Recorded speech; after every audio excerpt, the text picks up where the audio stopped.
Всем привет, меня зовут Искандер. Я из города Кокшетау. Я учусь в Академии ТАСС-РУ.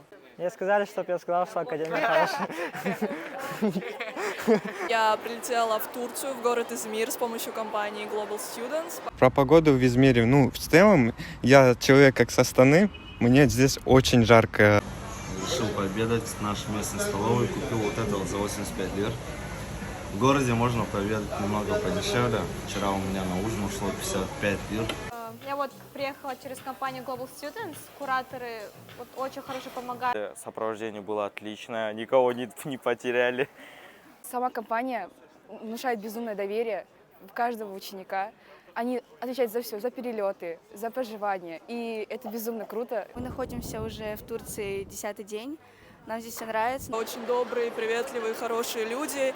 И также общага очень хорошая. Я уже успел сходить в зал и бассейн. Условия здесь шикарные. Этот совет — не тратить все деньги, как некоторые. Я хочу поступить на менеджмент. Ничего не бывает невозможного, просто верьте в себя.